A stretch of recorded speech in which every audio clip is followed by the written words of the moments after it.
Okay, now let us start with the three-phase transformers. So three-phase transformer basically has three windings as we have already discussed in the previous video. Uh, the winding 1 A and A dash, winding 2 B and B dash, and winding 3 C and C dash. So there are primary windings and the secondary windings. Let us say capital A and capital B, capital C represents the primary winding. We will represent these with capital A, and the secondary windings are represented with small letters, small A dash, small b, B dash, small c, and C dash. Now, the low voltage windings, these are represented with the green color. So these are low voltage windings. The red color represents the high voltage winding.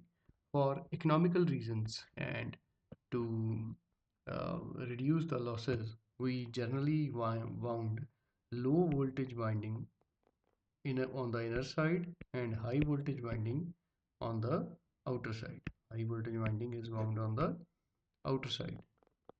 Okay, so there are some concepts which we will discuss regarding the inner side, why inner side is connected to low voltage and outer side is connected to high voltage side. So regarding the construction, there are two types of constructions, basically core and shell.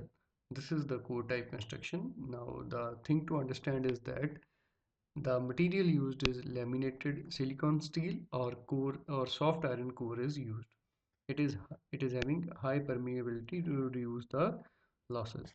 Lamination is done of the various, you can say there are laminated sheets. These are various laminated sheets. These are done to reduce the eddy current losses, and uh, lamination is done, and silicon steel is used to reduce the hysteresis loss, which is due to the magnetic polarization and depolarization. This is the basic structure which is practically used to, you can say, encapsulate the windings. So there is an iron tank which is having some certain parts. It is having a main tank which contains transformer oil for the cooling operations. Transformer oil for the cooling operations. It is having insulators and bushes to connect the supply to the um, you can say substation and to distribute the supply. There is a conservation tank which maintains the fixed quantity of oil in the oil tank, and there is a basement. And this whole thing, this whole body of the transformer is insulated from the inner core and windings. Okay, so these are the merits of three-phase transformer over the bank of three-phase single transformers. So we can make three-phase transformers in two ways, either by using a combined construction having three windings in a single tanks, all three windings in a single tank, or by using three single phase transformers, three single phase transformers. So there are advantages of this over this. So what are the advantages? Three phase transformer, it requires smaller quantity of iron and copper. Why? Because if we use three transformers, single phase transformers, for three supplies, what will happen? There is a separate body and separate core for this. There is a separate body and core for this, and similarly for this. But here, a single core, either core or shell type, it will be used, and a single body is handling all the three windings. Okay, so it is having, due to this, it is having smaller size and can be accommodated in a smaller tank, and smaller quantity of oil is used because same oil will be used for all the windings. Because of smaller size, it occupies less space and it is having less weight. It also needs less number of bushes. It operates at slightly better efficiency and regulation. There are some disadvantages too. The first one is it is difficult and costly to repair three-phase transformers. It is difficult to transport single large unit of three-phase transformer than to transport three single phase transformers individually. Okay. Now, this is the construction of three phase transformers. Similar to the single phase transformer, there are two types, core type transformer and shell type transformer. So in the core type transformer, there are three limbs. These are the three limbs. There are three limbs. This is the first limb, this is the second limb, this is the third limb.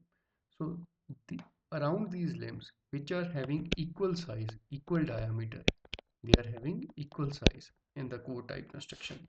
So the windings are wound, the primary and secondary are wound on these limbs, and this is immersed in the oil tank. This is the top view. The inner side is showing the low voltage winding and the outer side is showing the high voltage winding. So the inner side is low voltage, outer side is high voltage. There are reasons why we always wound either in the core type or shell type transformer. Why we wound low voltage side on the inner side? Because the core itself and the body of the transformer, the core and the body of the transformer, these are insulated. These are not connected to the internal electrical supply. Now, if this is the case, we have to insulate the winding. So higher the voltage, more is the insulation required on the inside. So the low voltage side, if we place it on the inner side, the requirement of insulation reduces. Also, there are less losses because the higher the voltage, the more eddy currents it will produce. The higher the voltage is kept to near to the core, the more will be the strength of the eddy currents. So, in order to reduce the strength of eddy currents in the core, in the laminated core, we keep high voltage side on the outer side and low voltage winding on the inner side. Similarly, there is second type of winding which is called shell type winding. So in the shell type winding, the inner limbs are of twice the size. These are of two times the size of the outer limbs because they hold the windings, both the primary and the secondary windings. So primary and secondary are wound there.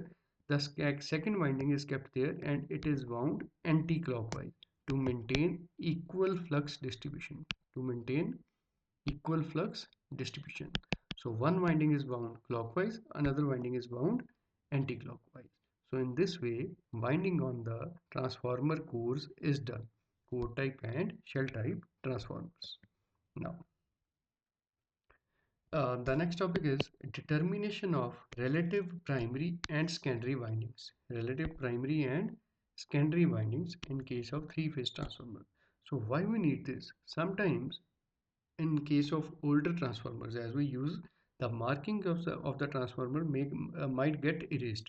So in that case, what we can do is we can determine which secondary belongs to which primary, because if the labelings have been erased, the label on the transformer regarding primary and secondary, which primary is connected to which secondary, because uh, the high voltage winding, let us say A, it will be marked with the low voltage, corresponding low voltage secondary with a small a. So B will be connected to small b, capital C will be connected to small c.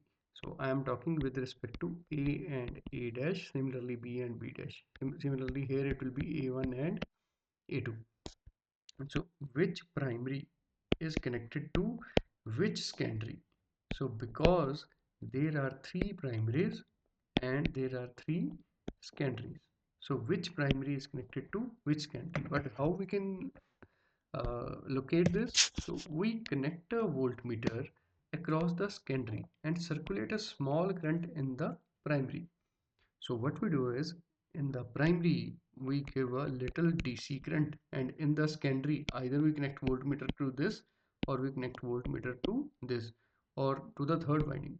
So whenever we see a deflection corresponding to this voltage, whether in this first one, second one or the third one, we came to know this primary is associated with the this particular secondary.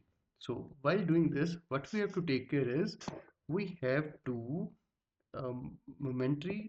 we have to uh, short the windings, we have to short the other windings. For example, if we are providing primary current to this particular primary winding, we have to short this winding so that this current may not produce any kind of induction in this particular voltage. So this was a test which is not in most syllabus of the universities and colleges, but still it was in the book. I One thing more I want to say is I prefer uh, electrical machines book written by S.K. Sadev. So this book is easily available in the market, and you can also follow this book.